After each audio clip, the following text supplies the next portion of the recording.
Hey YouTube, Minimal Gear Plus here. Today I have a video on my survival kit. Put this survival kit together just to show you guys what I would put in mine. I don't keep this packed all the time and ready. This isn't my bushcraft kit. My bushcraft kit is a lot lighter, but this is just what I would use for a survival kit. So this is a military issue butt pack. I got this from my friend who was in the army. He just retired. So you can put it through your belt here, and there's this big webbing on the outside so you can secure things, and these compression straps that go all the way around. So you open up these buckles. Oh, and I have a paracord bracelet here. I don't know if you can see that, lighting's kind of bad. There we are. Alright, this is just a cobra weave, not a king cobra. Just some extra paracord there. So, undo this. And then, the main things that you need are, well, the main thing in my opinion is tools. Because you're not really going to be able to duplicate tools in a survival situation. So, I have some tools in here. For one, this is my Marine Corps K-bar, short. If you want more details on this, you can look at my review. This is a great knife, and I would definitely use this in a survival situation. And another tool in here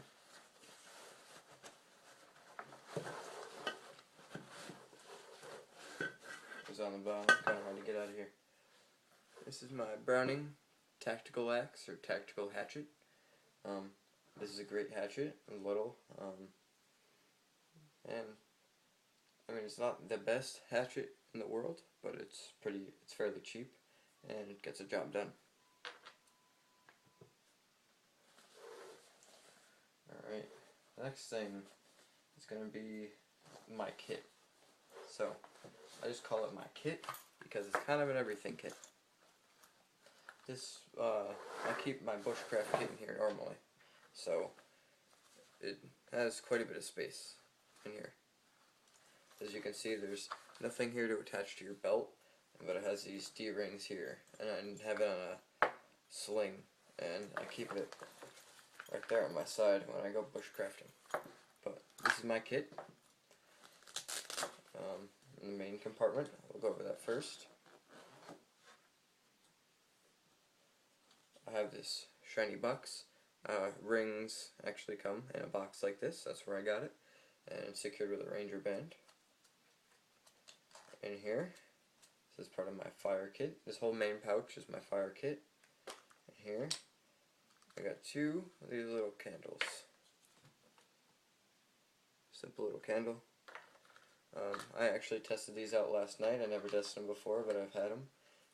It actually ran for an hour, and then I blew it out. But it has at least an hour of burn time, so that's very good to know. So in a survival situation, if I ever needed maybe a light source at night, or just something like when I start my fire, after I light my fire starter, to light the candle, just so I have that constant flame, and I don't have to worry about lighting the fire once I got that candle initially lit. So, it's a little bit of fire stuff. And the fire starters I was talking about in here is actually a container for sprinkles, but there's obviously not sprinkles in there, and there is cotton balls with Vaseline rubbed on them. They work very well for a fire starter. They burn for a good 5-10 minutes, so that's also for fire building. I would light that with my ferro rod, or preferably, or if not, with my matches.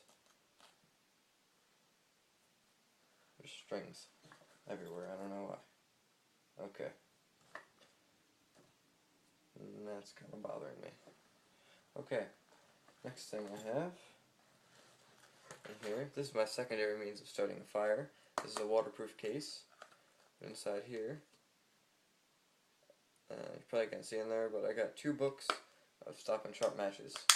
So that's my backup way to start a fire.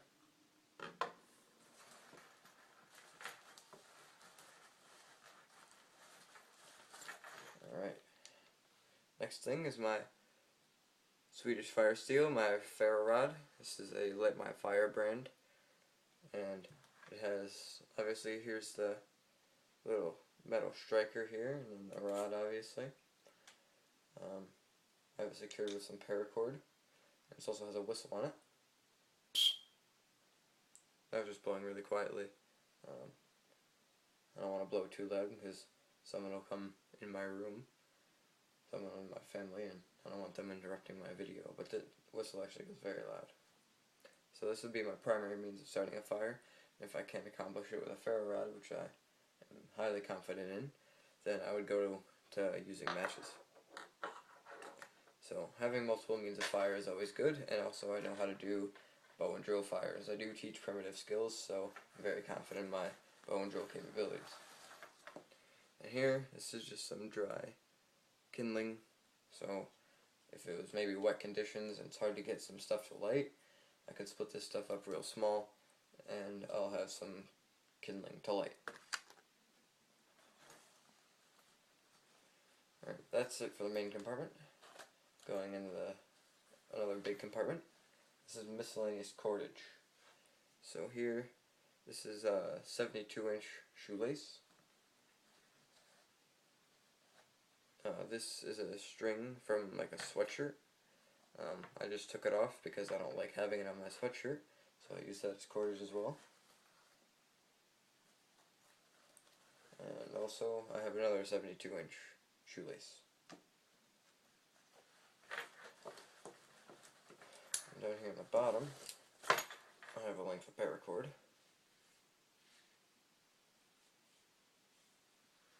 I don't know how much this is. You guys who know your cordage probably know how much this is, but I have no idea. It's quite a bit, and it'd be sufficient enough for what I would need it for in a survival situation. That's it for that pocket. Next one down, carabiners. I have that one, this one, and one more. So this one's actually a locking one, as you can see. So if I needed it to not open, then I could do that. This next, the smallest pocket, the final pocket, I have cutting implements. So I have this little Appalachian trail knife. It's like a little backup blade, just something to keep in my bushcraft kit, or my survival kit. So I have a little knife. I have this little arrowhead made of metal. I have a video about this. You could check that out. This would be good for making some kind of tool out in the bush, or using it as an arrowhead, obviously, for a bow. And the last thing, in here, you won't be able to tell, this is, I have 2 razor blades in here. It's a shotgun shell that I cut the metal part off on the bottom, split down the middle, and then stuck the razor blades in there so it would protect the edge, and so it wouldn't cut anything up in my gear. So you can see they're sticking up a little bit. I don't know if you can see that. But then I put electrical tape around it, and it's not going to be poking my gear, and I have 2 other blades. Also, for a small knife in a survival situation, I would have this knife. I use this one in bushcrafting, or sometimes as EDC. This is just my Husky razor knife. It's very sharp, obviously. There's a new blade in it now, and then in addition to those 2 blades, I think I would be all set in a situation where I would need it. And I can also use these with a stick. I can split a stick and stick the razor blades in there and use that as a primitive knife. So I'll go over the rest of this stuff in here. In here, this is just a Motorola pager pouch. I have a compass. This is just some cheap Walmart compass. It works very well.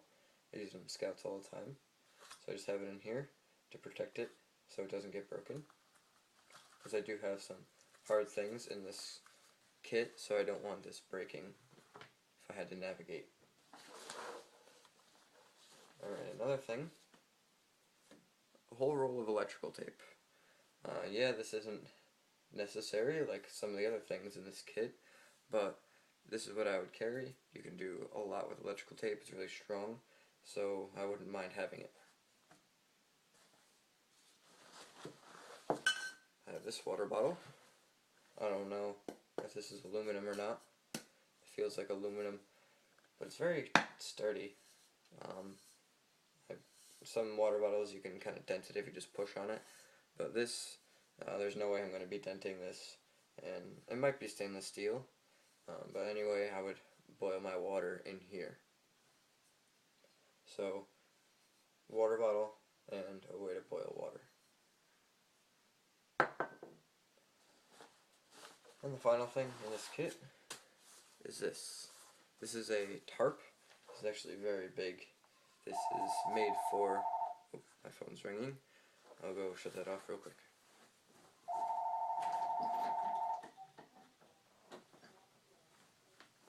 Okay, so this is made for a 4-man tent, so it's a decent sized tarp. So that's shelter, easy shelter. I would put this on top of a primitive shelter if I were to build one, and it would keep me out of the weather, or I could just throw this up if I was in a pinch and just use this as a shelter on its own. So if you have any questions in my kit on specific things, or maybe ideas, suggestions for me, or just comment and say what you put in your kit, that'd be appreciated. So, as always, thank you for watching, and have a nice day.